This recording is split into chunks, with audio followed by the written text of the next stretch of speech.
Jameson here to talk about the experience of CRC as well. So I think the way we're going to start is we're going to ask each of our three panelists just to talk a little bit about what your experience has been like in Jewish spaces. In particular, ask people of color what that experience has been like. So Tema, can we put you on the spot and have you start for us? Yeah, absolutely. So first of all, Gemar Tov to everyone. If you're fasting, I hope you're having a safe and meaningful fast. I will say that I just had my third dose of the COVID vaccine, and between that and my health conditions, you might see me drinking some water today. So I am with you in sort of the spirit of the day. I'm coming to you today from Toronto, Canada, which is my hometown. I am probably some of you may have read my writing and may know a little bit about my background, but I'm going to start sort of with a little bit of information on that and how I came to do the work that I do, which is my mother is a third generation Canadian Jewish woman. Her grandparents emigrated, one side as refugees, one side as immigrants from Poland and what is now probably somewhere in Romania, though we're not so clear on the refugee side how they got here. And my mom grew up in Toronto, actually down the street from where I live now, in sort of a typical but atypical Jewish multi-generational immigrant household. Yiddish was the first language in their home, and that was really her background. And when she was a young adult, she decided she wanted to study art in New York City. Moved really actually to explore, the Mecca of Jewish life, New York, and actually ended up meeting my father, who is not part of the Mecca of Jewish life at all. My father is from Staten Island, New York. His family is originally from the Bahamas, and my dad was born and raised in New York City. Young Black man coming up through. If you know New York at all, Staten Island is the one borough that typically votes Republican in New York City. It is the hotspot for COVID right now because people don't believe in the vaccines, et cetera, et cetera. And it's quite a conservative place and quite a white place. And so my dad grew up there through the 50s and 60s, one of very few Black families. They were very involved with the Catholic worker movement, and there was a major Catholic worker farm there. And so that was how they had ended up on Staten Island. My parents met. Being an interracial couple in New York City in the late 70s was not great. So they moved up to Toronto, not to say that Toronto was perfect, but very different, and had my brother and I here. So we grew up downtown in Toronto, not really having a whole lot to do with the Jewish community outside of when my grandparents would take us every Saturday into the Jewish neighborhoods of Toronto for lunch. We didn't have sort of traditional Jewish education, and I didn't have a bat mitzvah, nothing like that. And there were a whole bunch of reasons for it. Some of it were political mismatches between my sort of very leftist parents and a more conservative community. But a lot of it also was that as an interfaith, interracial family, people looked at us. People looked at us a lot and with judgment. The stories that I heard that fortunately I don't have memories of because I was quite young would be, people making comments that my grandfather would correct when we were out, wondering if my brother and I were adopted, things like that, especially my brother, who is darker than I am. And so it was a really uncomfortable place for us to be. I became really curious about Judaism when I was young, sort of self-taught about Jewish culture and identity beyond what we got in my family. But, my parents had decided we were going to be raised Jewish. We did holidays at home, things like that. And eventually, long story short, spent a year of grad school in Jerusalem. And most of my classmates were in rabbinical school, Jewish educator school, and also from the Reform movement in the US, which was very different than the Jewish community in my hometown. And so I got kind of enamored with the idea that there's like this vibrant community we could and should be building that I didn't even really realize was possible. Moved home, ended up leaving grad school, and I guess we're about 15 years later from that now. I get to work full-time doing that. My full-time job is working with Jewish communities, professionals, lay leaders, clergy, specifically on the issue of interfaith families. But of course, that has huge crossover with racial diversity in our community.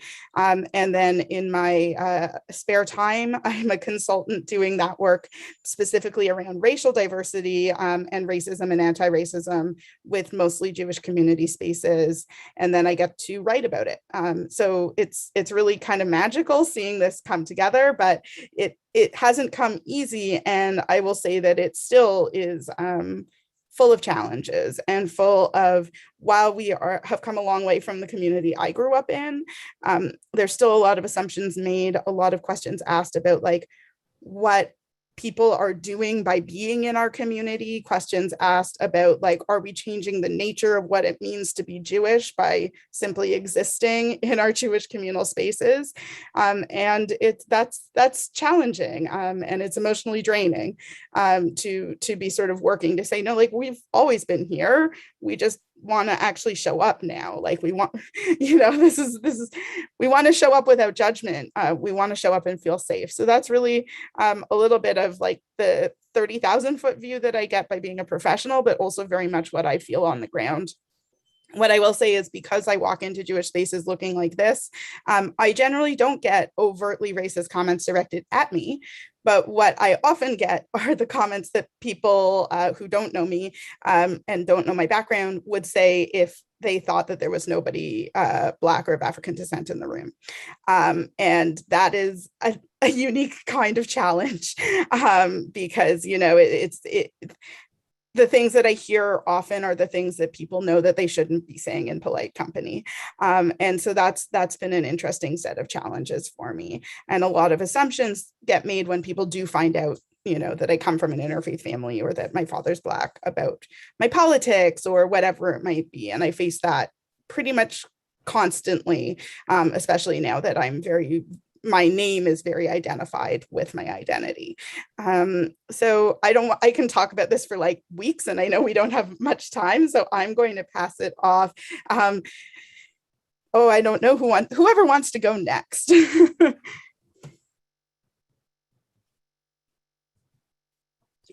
Hi, everyone. My name is Tari. I feel like a lot of folks that might know my background. I was born in Harare, Zimbabwe, and I moved to the US when I was 9. And then from then on, that's where my Jewish identity sort of started. My dad is an Israeli Jew and my mom is Zimbabwean. And then my interests actually are rooted in identity and behavior. And then that sort of just trickles into my other passions of like justice and racial justice work. And my experience in American Jewish institutions and spaces is complex, and I don't think that is unique to just me. And I think the complexity is layered in that when you're like waking up or becoming conscious of the way that this country works, you sort of become aware of the concessions that you've had to make in order to fit into these spaces. So and that is a process of grief. That is a process of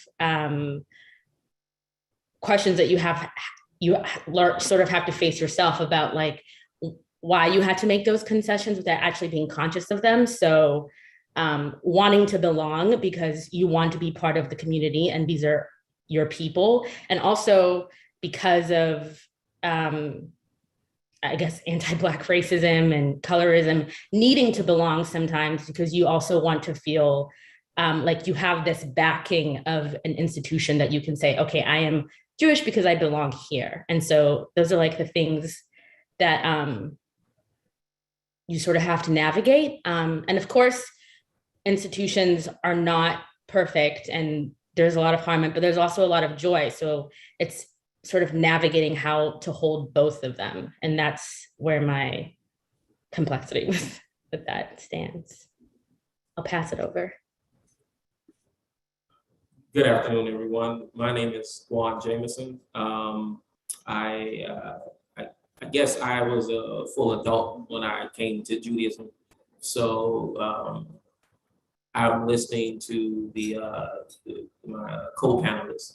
And I guess I didn't have those issues of growing up in a Jewish space and having to deal or having to wrestle with being accepted or feeling comfortable in those spaces. By the time I came here, I had plenty of experience being maybe the only Black person in certain educational spaces, certain workspaces. So to show up at CRC and be one of the only Black people in any given space was, for lack of a better word, par for the course. So I didn't have those concerns. And then also, as I discussed a week ago, I believe with Rabbi Daniel, CRC here in St. Louis, and the other Jewish congregation that I've had some experience with, Base Abraham, they're not perfect, but they are unique. So the vast majority of my experience has been what I would classify as pleasant. It hasn't been awkward. I don't assume any more awkward than it would be for me to show up in a given space on a Saturday morning or a Sunday afternoon, or whatever the case may be. A little bit about my familial background. Like I said, I wasn't born Jewish.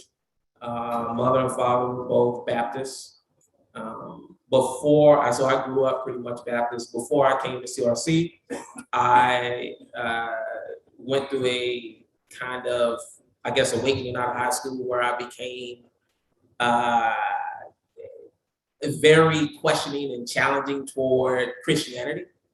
And at that time, I got exposed to Islam, the Nation of Islam specifically, and then traditional Islam.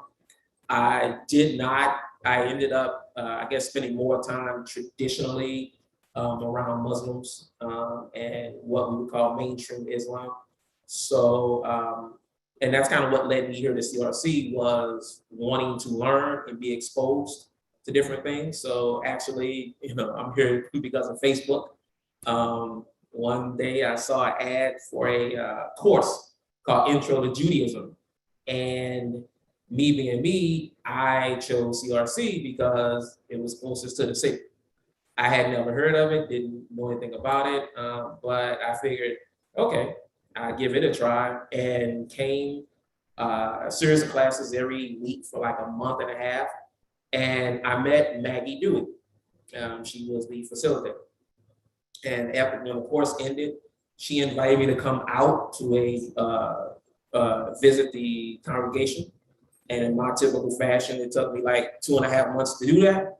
But when I did show up, I remember seeing Rabbi Randy walk down the aisle headed toward the Bema. And at that moment, no one could not convince me that that was David from the Bible. I remember laughing because I knew it wasn't David, but I was like, oh my God, that looks like David.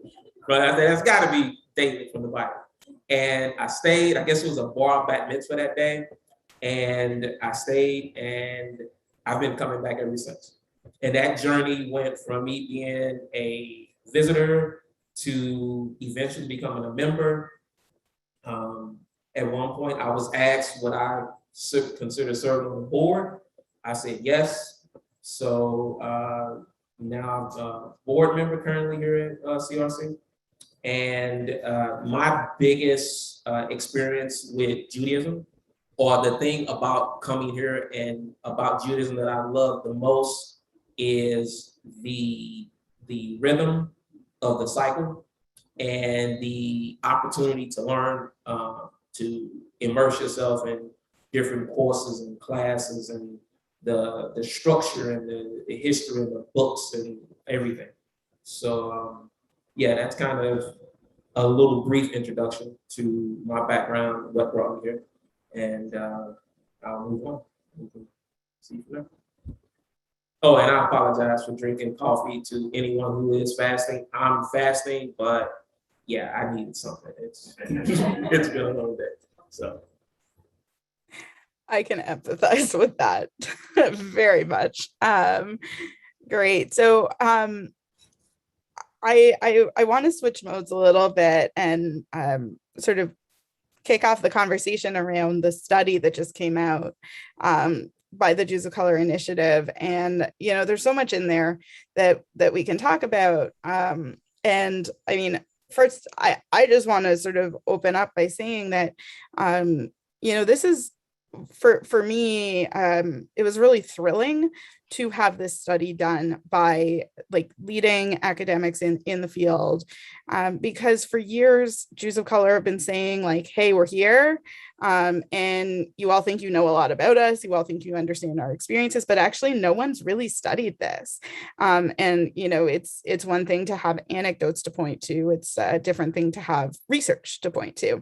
So for me as a professional, it's been a game, or I'm hoping it is a game changer. But that really, sorry, I just kicked a dog. Oops. I've got 2 dogs. One of them will probably make an appearance. But for me, that's been really huge. And what I think was remarkable to me was that the study said what all the anecdotes had been saying, which for those of us who live in the community was not a surprise. But for the people who had been reluctant to listen, might have come as a little bit of a surprise. And now we had some quantifiable observations about the experiences of Jews of color in our community. So just for anyone who hasn't read the study, I just want to frame a couple of high level things and then dive into conversation. And really, I'm sure I'm going to leave out something that is huge. So feel free to jump in with other observations. But for me, the big ones were that there's often an assumption made that if you are a Jew of color, that you have converted. Of the people who responded to the survey, it was over 60% were born to 1 or 2 Jewish parents. The largest group of respondents in the survey were born to 1 Jewish parent, 41 or 2%, I believe, which for me, sorry, dog chaos, for me was really reinforced something that I had long thought as somebody who works with interfaith families, that when you can't talk about one without talking about the other. And so that was a huge observation, and the sad conclusion that over 80% had faced racism in Jewish spaces. There was also a lot in there around how people experience their Judaism, and I think something that Tari said that was borne out in the study is that it was a great source of joy for the majority of people, whether they face challenges in communal space or not, and that people were very eager to look for ways to live out all parts of their culture. They weren't Jewish in Jewish space, and whatever their other identities, racial identities might be in other spaces, that they were always fully themselves and looking for ways to integrate that very often. Did I miss anything that either of you want to sort of throw in for what the key conclusions were? I think you got it. Yeah. Awesome. I tried to reread the whole thing today, but like I said, COVID vaccine, not feeling really on top of my game right now. Really, I think the first thing that I'd love for each of us to reflect on, I've sort of said a little bit my thoughts here, but how did you feel when the study came out? Was it affirming? Was it something that really got you thinking about your own identity, your relationship to your multiple identities? What were your initial reactions to this? Yeah, Tari, do you want to? Oh, yeah, go ahead. Yeah. Okay. Yeah. Well, I'm not privy to everything that was in the study that you're citing, but issues that African Americans the things that they said they experienced wouldn't be a surprise to me at all, because in America, anytime you are in a space that is not predominantly Black, you're going to experience, you're going to have those kind of experiences that can range anywhere from, if you're lucky, pleasant, to the worst extreme, which is something that is very unpleasant. Most of the time, what I've experienced is a kind of, you kind of get the friendly Caucasian syndrome where they'll ask you, so do you know where you are? Or, you know, like, why are you here? And sometimes, you know, it's just any one particular person being helpful. But where it stands out is you don't see those questions extended to other people. So then you're like, okay, well, you know, obviously, you know, this is whatever you're seeing, whatever you're interpreting my presence being here, quote unquote, out of the norm, you know, that's that reality. So, and you know, and like I said, in America, you're going to get those experiences. I guess maybe, and this is now maybe me reflecting more personally. After a while, it almost becomes like background noise because you can't go around constantly dwelling on those things, even though you wish you lived in a space where you were spared those types of interactions, whatever they may be, microaggressions. I think a couple of years ago the term came out, and you know, those are definitely the things that you encounter.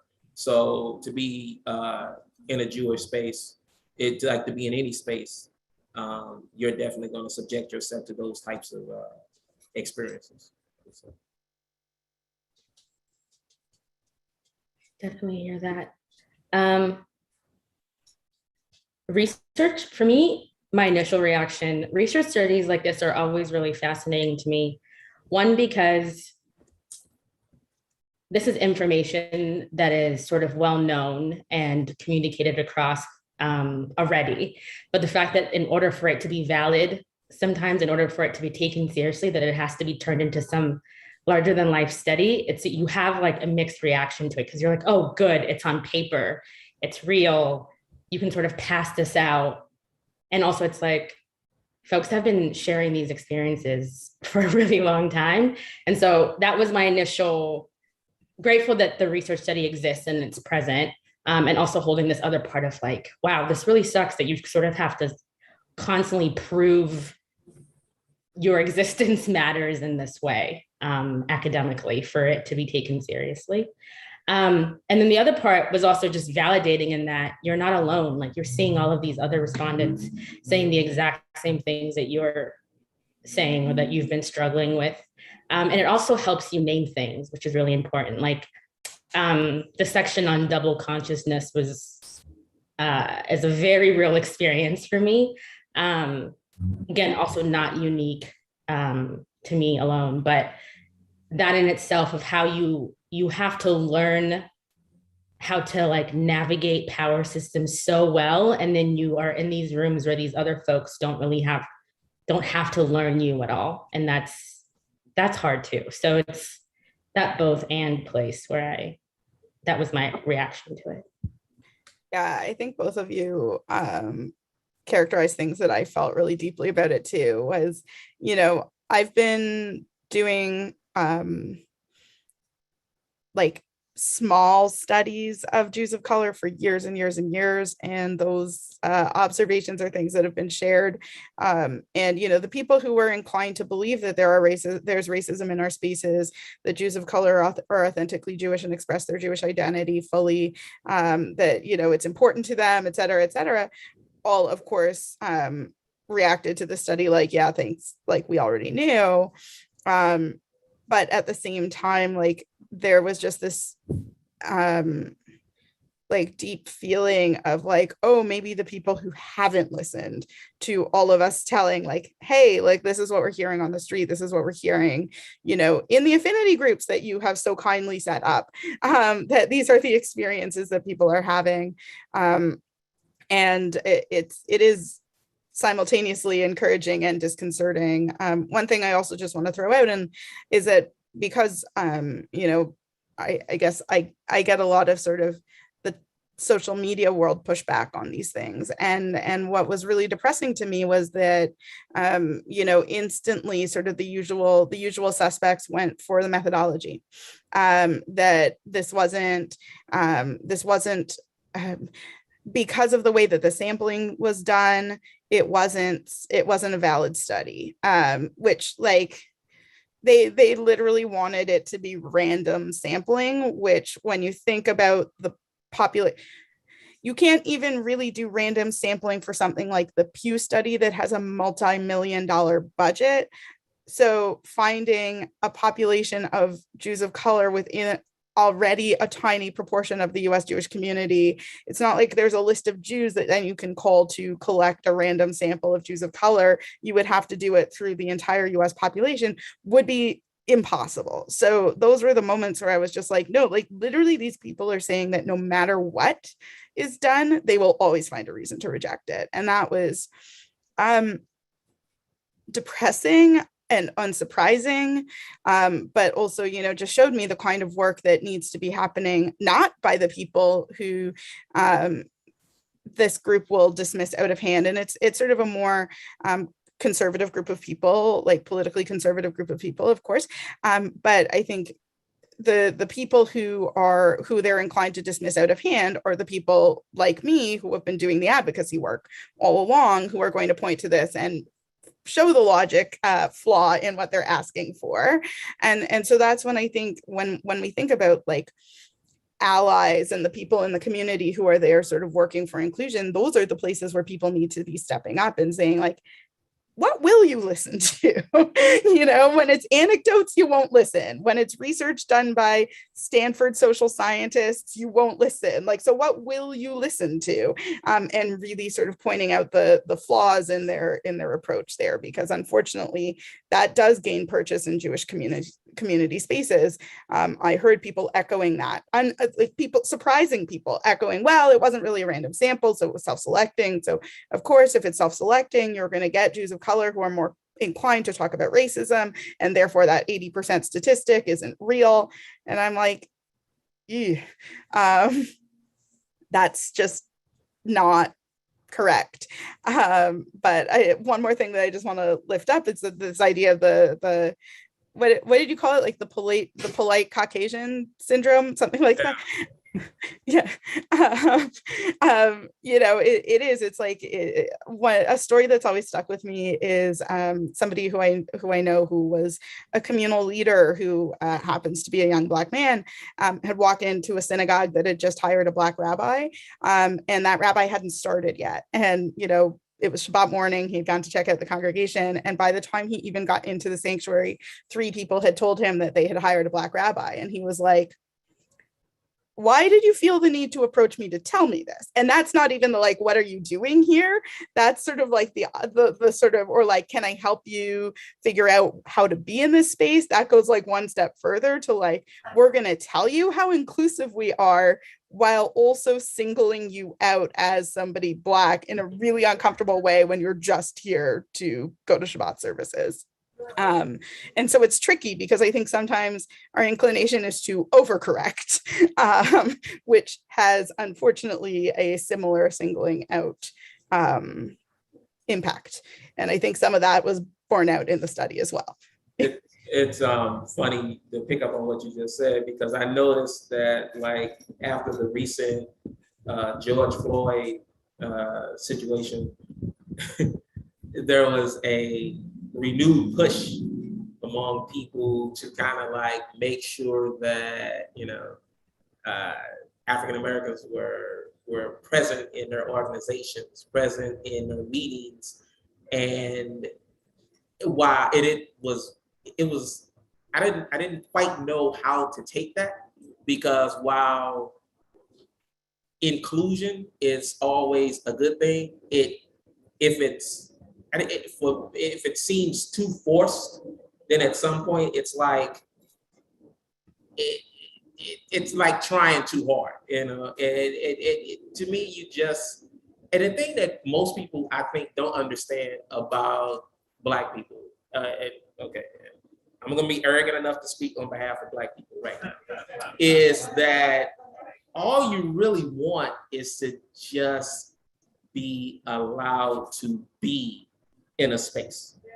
That's it. We don't need you to be extra welcoming. You don't have to go out of your way. We don't need to know how many Black friends you have. It just allow Black people to be in your space. If they want to stay in your space, they will stay.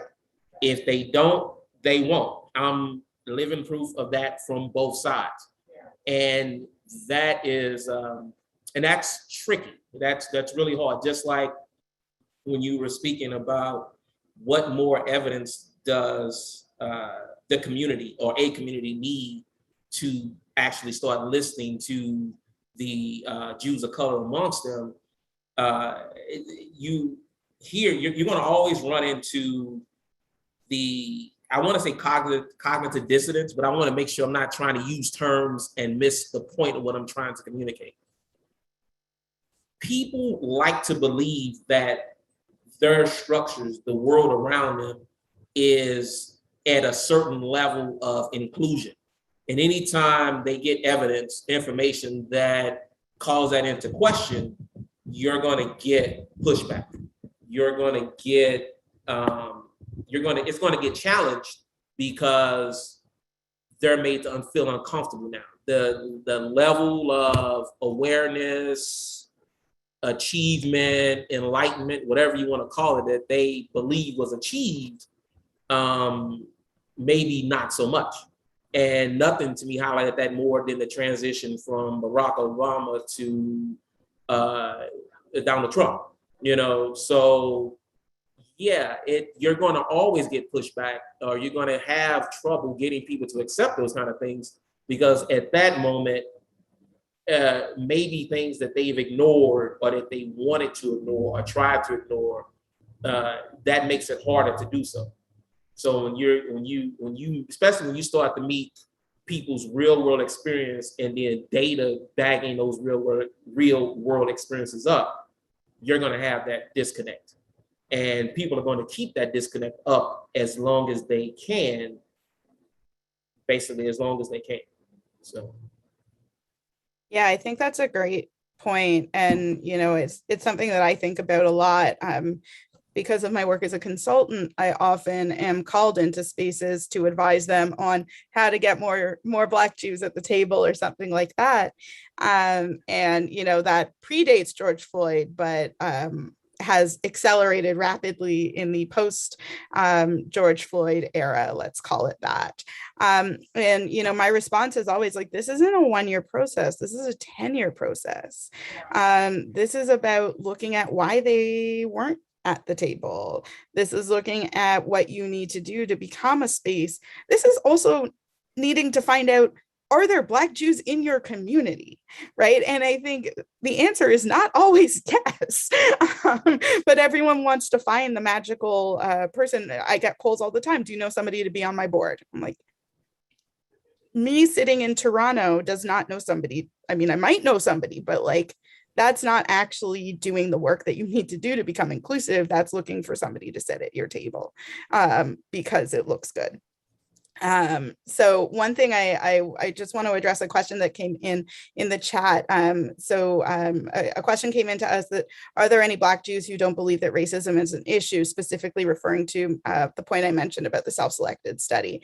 And the answer is yes, 100%. There are people who have publicly written about that. There are people who have outwardly rejected the idea that there's any such thing as a Jew of color, that, we're all just Jews, and therefore, sort of a colorblind approach to Jewish identity, and everything in between. And in the study itself, 80% of people said that they experience racism in Jewish spaces, and 20% said no. It might be like 82 and 18, but something in that ballpark. So even within the study, there are a significant chunk who say that they haven't experienced racism in Jewish space.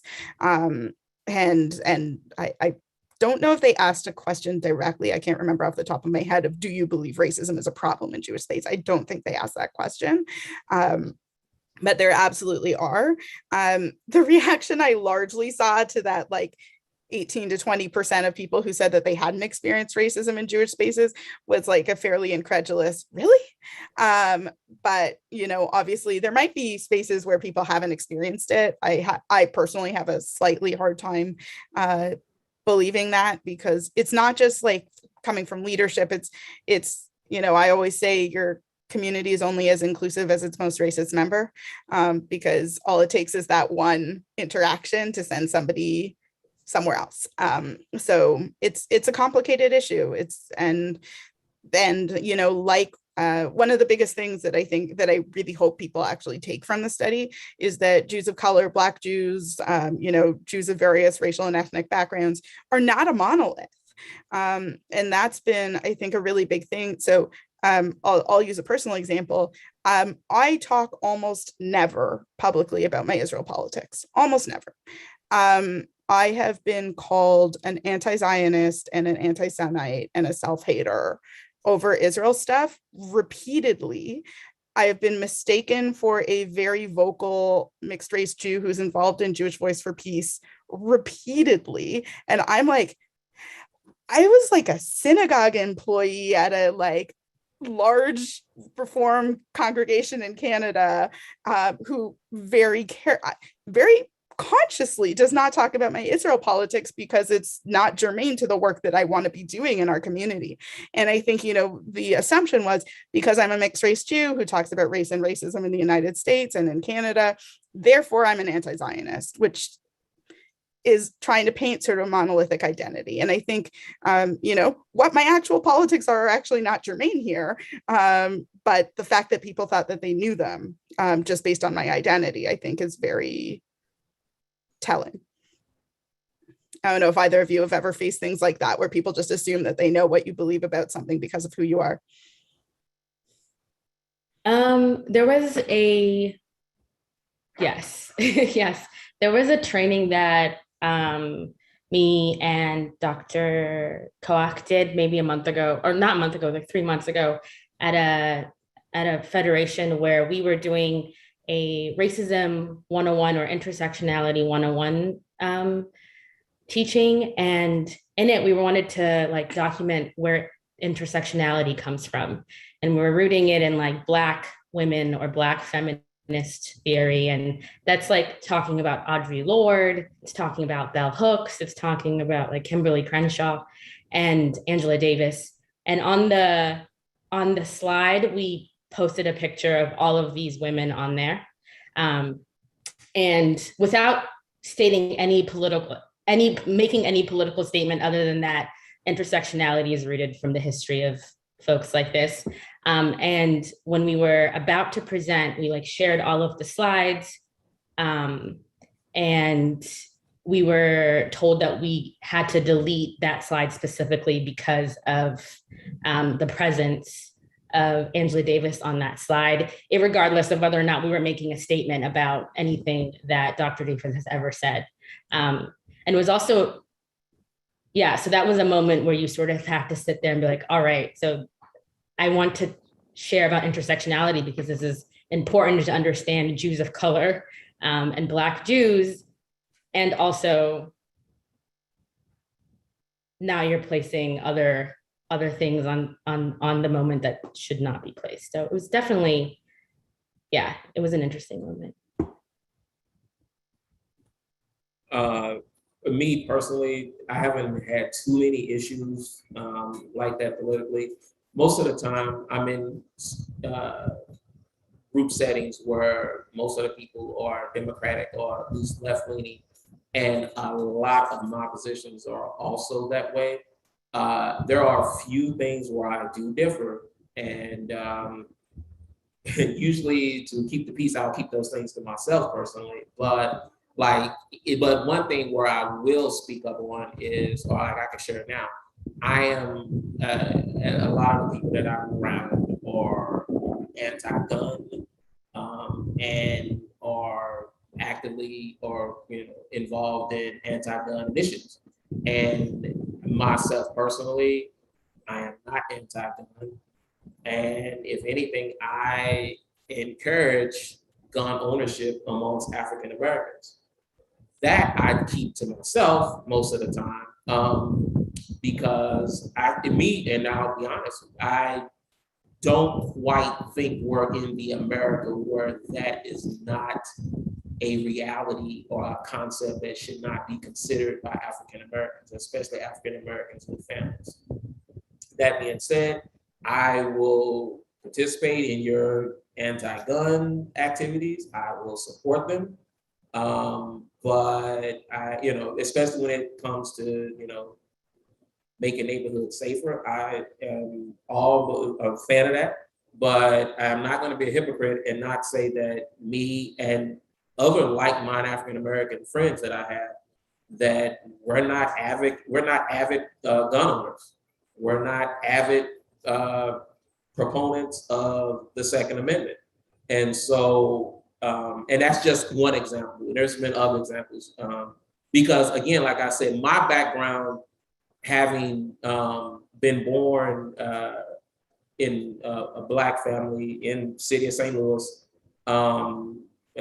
Baptist, I am influenced by those beliefs. I am influenced by that culture. As a person who still lives in an area that some may consider to be economically challenged, areas that can be impacted, from a crime impacted area. Me, more than anyone, is highly sensitive to those issues. Yet, the thing that I think people forget sometimes, and the thing that I definitely think is being forgotten in today's climate, is that a lot of things are not black and white. And pardon the pun. There are levels of gray, there are levels of complexity to any issue. And again, I think that's something that, being an African American, a person of color, that's something that I think sometimes we get denied as well, that we're not seen, or it's not immediately considered that we might have opinions or views, that have a range. They're not all going to always be in lockstep with what the greater society perceives our beliefs should be. So yeah, that's kind of been my political experience. As far as being Black and Jewish and a Jew of color in Israel, I'll be honest, I'm not, I guess by me not being born Jewish, Israel doesn't impact, Israel isn't as big an issue for me as it might be for obviously other Jews that I encounter. I'm aware of Israel, obviously, and the things that are going on there, but it's not something that I invest any significant energy into on a day-to-day basis. I mean, I live in the city of St. Louis. I live in the state of Missouri. Those are much more relevant, impactful situations to me than Israel and unfortunately, whatever issues that they are dealing with, good and bad. So. I have to throw the requisite Canadian, super Canadian joke. I'm like, the second guns come up, I'm like, oh, I am so Canadian. It is very funny. I mean, I don't think it helps that also my dad is from New York City, which is not exactly a city that is super, anyhow. So it's very funny sort of remembering the geographic differences. And when we talk about there is no monolithic identity, right? Geographic differences and where you grew up, play a pretty significant role in politics, no matter your racial or religious identity. And I think that's really key to remember. I want to make sure that we have time to take questions from people watching, whether there or online. So maybe what we should do now is just do sort of one go around with any sort of concluding thoughts, and then use the time that we have left together to talk a little bit about basically racial justice inclusion work that's going on in your community, and also answer questions from people who are watching today. Tari, do you want to kick off with some preliminarily concluding thoughts? Yeah, I think it's important to remember that we're building and repairing at the same time. So like, it's really great to build conversations and have spaces like this, but also I think the repair could be inserting Jews, like what both of y'all talked about earlier, inserting Jews into spaces that are not solely rooted in talking about justice and activism like this. So it doesn't feel as tokenizing or performative at times. So that's what I have to say. Yeah. Yeah, I want to piggyback on that really quick and just say that, you know, one of the biggest things people ask me of, you know, what my vision of a racially inclusive Jewish community is like, I'm out of work. Right? Like, I just want to show up and like know that things are inclusive, and that racism has been dealt with to a point that it's not what we have to talk about. And I think, you know, just sort of building on that, one more step is like, I don't remember which of the two of you said, like, just want to be, like, we just want to be. And, you know, I think we've come a long way when, you know, you show up and it's Black Jews are teaching Torah, not talking about racism. Well, one thing I definitely have to highlight is, again, any change will definitely come from the people, or the best change should come from the people who make up a community. So, and as an example of that here, and it was kind of an outgrowth of our last Yom Kippur sessions, these outbreak sessions, is we formed a diversity committee here, which I happen to be a member of, and which I am so glad the opportunity was created for me to speak on, because I probably would have been severely chastised had I not mentioned it. But our community here is striving toward, and this can be led by this community, or I mean that particular Havara is striving to help make CRC a more diverse, a more comfortable community for all members, and you know, the people of color, whatever your particular ethnic background, racial background may be. And one of the best things we can do is try to focus on raising awareness, raising sensitivity to the people in our community, and making sure that when we engage with them, when we interact with them, that that we're doing that from a good place, and a place that will be that will create a positive experience for everyone involved. So I didn't want to say that while we had time. Awesome. Yeah, some of the questions that just came in were specifically about what's going on at CRC. So I think you spoke to that very clearly. And for anyone who wants to learn more, I would say you know, contact the synagogue, and they'll get you sort of hooked up with more information on how you can be involved in that. So just going to look and see. You can throw questions into the Q&A. You can throw them into the chat. I'm trying to sort of go back and forth, and I know that we also have Rabbi Bogart is also watching, and he'll flag anything for me. But one is a question of terminology. So Steve's, I'm going to pronounce your last name wrong, probably. I'm sorry. Skranka asks, Tari, can you please explain double consciousness? Yeah. So it's usually, it is where the folks who are oppressed have to be aware of the two worlds that they live in. So they are aware of the oppressor's world, so, and understand how they function and they live, and they understand their power systems and their structures, while also understanding the fact that they are marginalized and oppressed, and they have to function in that system. So you're living in two different realities, and you have to manage both of them. I think if anyone has anything to add on that, that could. Yeah, I mean, one thing that I want to add to that is that, the one of the things that's been really grating on me lately is the misuse of the term woke to be something negative.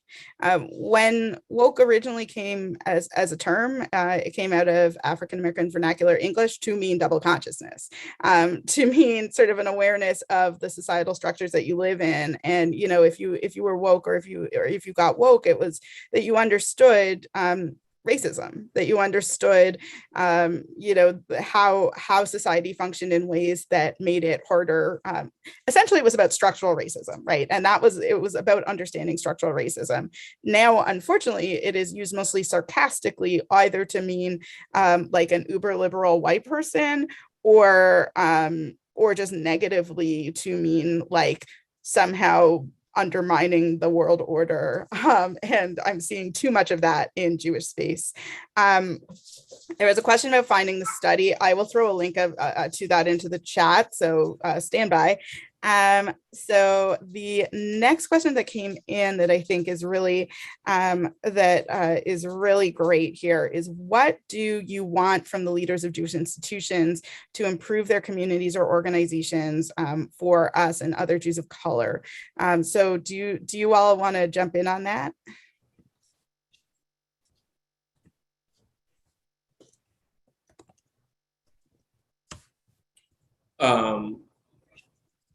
Well, I would say that,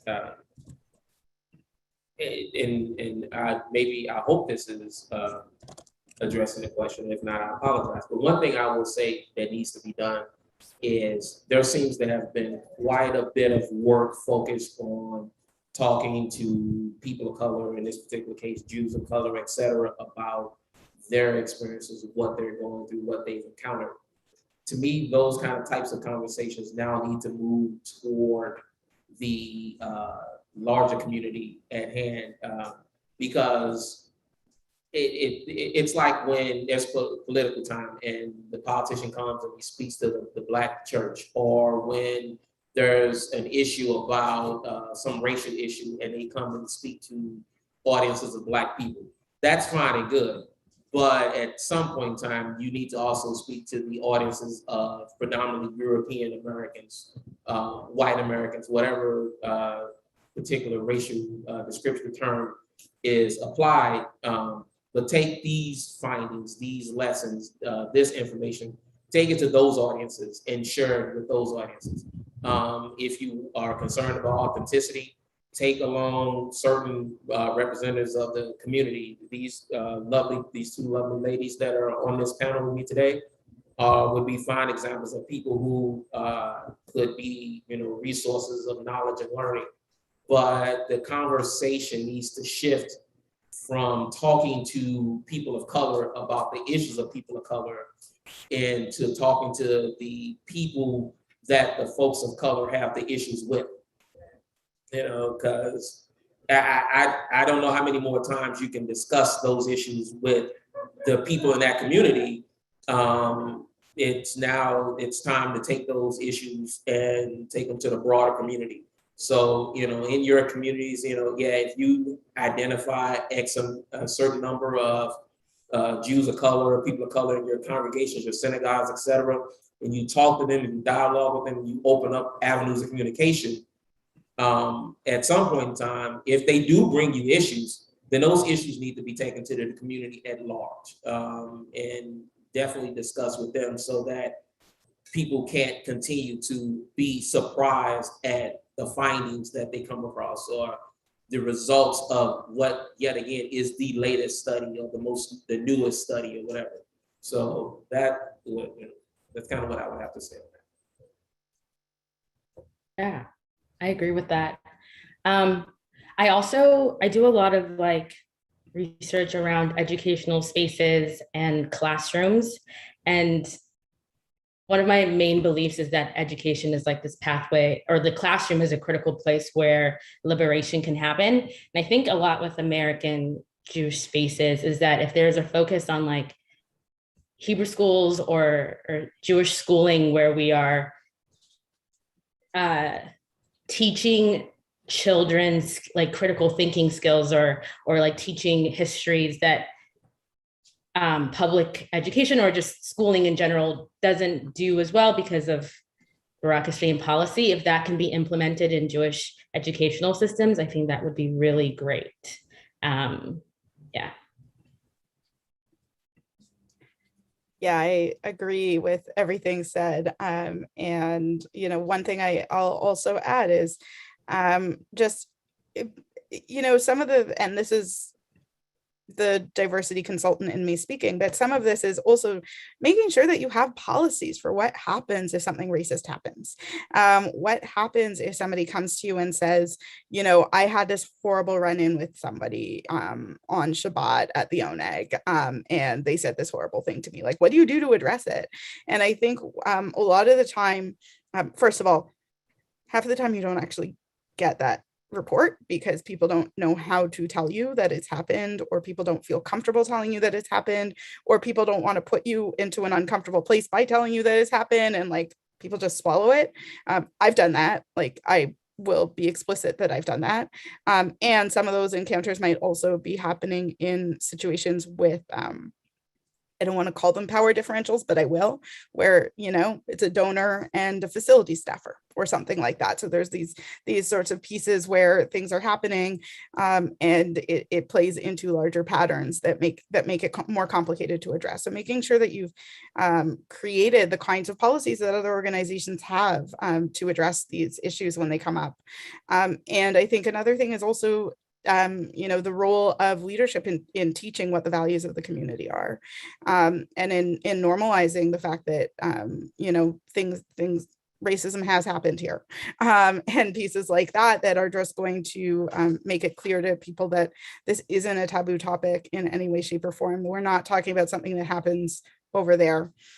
One thing that I've often remarked on is that the Jewish community, and, you know, I don't know your congregation intimately. I just sort of know the reputation of your congregation. So I'm not talking specifically about you all, but many congregations that I speak to have done a really wonderful job of showing up for racial justice for other people, right? It's like, oh, we have a Black church that we partner with down the street, and we show up for the issues that they say, you know, is important to them, and we lobby and we write letters and we go to protests, and then they ask the question, they're like, why are there no Jews of color in our space? And so we need to be better at looking at issues of race inside our communities, rather than just treating it as like we are the good guys in the story of the fight against racial justice. So I think that's a major challenge of our community right now, is to be able to do that inward look, which is not easy.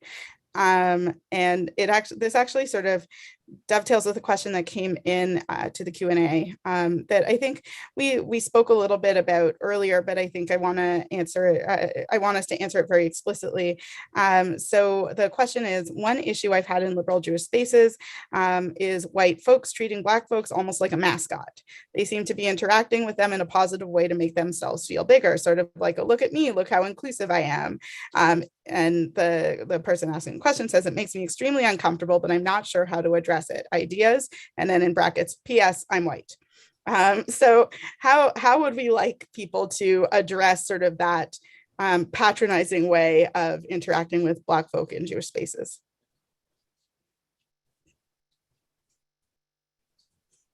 It's a big question, and we only have 7 minutes left, so.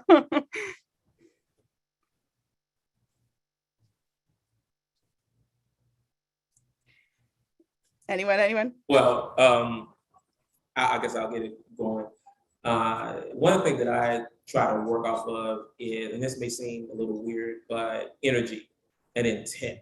So when someone says something that might fall into that kind of category, if I think that there is sincerity behind what they say, then I most likely I might not respond to it. If I think that if the energy I sense from what was said is anything negative or less than positive, then at that particular situation, I probably would address it. And I'm not gonna lie, I'll probably address it in whatever manner would seem appropriate to me at the time, because I operate off the theory of, at some point in time, that type of thing needs to be challenged. So if I challenge it at that moment, then maybe I can prevent that individual from doing it again to someone, or at least doing it reflexively without considering, without considering what they're doing. It make them more aware, more present, more conscious of where they are and the spaces in which they're functioning and interacting with other people. So I'll be honest, I'm a huge user of sarcasm.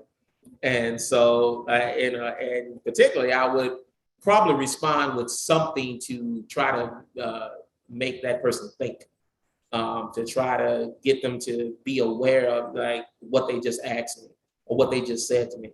And, and hopefully that'll begin the process of changing that, correcting that. If I believe you said the person who wrote the question was white, if they see that behavior being done to the people of color in their community, then they feel so comfortable, there's nothing wrong with them talking to that person privately and trying to educate them, enlighten them on their behavior, what they did, why it's inappropriate. Because sometimes some people, I've been in situations where people say stuff because they don't know. And then I've been in situations where people say stuff and they say it under the guise of not knowing. And in those scenarios, when I detected that energy or that spirit, then I challenged everything they said till they got to the point where, and usually in short, they stopped saying things to me, which sometimes is a desired outcome.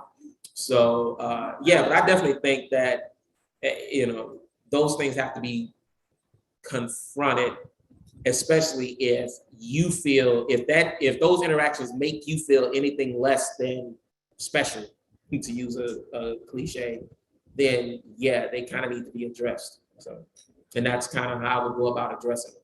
So. Yeah, I think, the key terminology for me here is always like getting comfortable with being uncomfortable.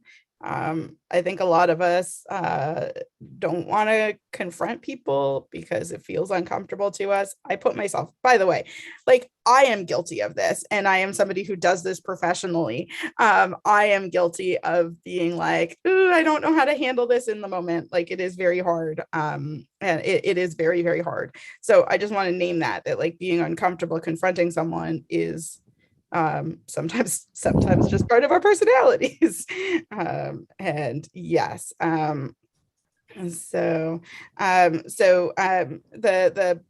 person who asked the question just wants to say, I feel a responsibility to do something since I'm the white person in the space, but it's hard to tell people to stop being positive.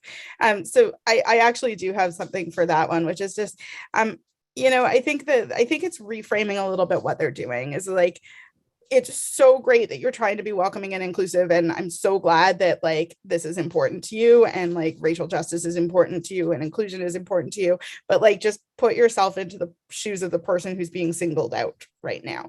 Right. And so it's not about like their intention, because obviously their intention is good. It's just about the impact of what they're doing, right? So it's that intent versus impact thing. Is no one wants to feel singled out. How would you feel if every time you walked into a room, somebody made a point of pointing out how many people like you they knew? And I think once people can sort of conceptualize that makes it a little bit easier. That to have that conversation is a lot of the time, I think it's just a bit of a failure of empathy, right? It's like you don't necessarily put yourself in the other person's shoes until somebody forces you to. So learning how to do that. We have literally like 2 minutes left. So I'm going to look for a final question and maybe what I'm going to try and do is combine what is left here. So Okay, so I'm going to read a couple of the comments that came in because I think they're important just to bring out and things that we didn't have time to talk about. Somebody mentioned in the chat, learning more about diversity of the Jewish diaspora, incorporating more traditions outside of sort of an Ashkenormative frame. Could create more inclusive space and more open-minded members. So asking ourselves, what are Jewish songs? What does a Jew look like? What languages do Jews speak? What do Jews eat or wear? Don't assume when somebody walks into your synagogue that you can tell whether they're Jewish or not based on any of the above, but also don't come out of the gate interrogating people about their differences. I think that's all super bang on. So I just wanted to read that out because I think that is huge. And the flip side of it is like not assuming that Jews of color are not Ashkenazi. Like, I'm going to break the fast today with bagels and cream cheese and lox with my Ashkenazi mom. Like, and that is the story of many of us. I would say that most of my sort of circle of mixed race Jewish friends are all Ashkenazi. So just, putting that out there as well is that we also make assumptions the other way. And I hear Ashkenormativity as a stand-in for racism a lot, and that's just not quite accurate. Somebody else threw in the chat how do other groups feel and how they would address these questions and what they would wish to see. Read the study. It talks a little bit about some of that. And I think one of the biggest things, sorry, I'm just like talking as I go through the chat. But, I think one of the biggest things, another question I saw is like, what did the study not cover? And I think that's a big one, right? Is that we don't actually understand the nuance within communities of color. Everyone sort of acknowledges that the term Jews of color is a stand-in for a huge number of racialized groups. It's not like that we all have one identity.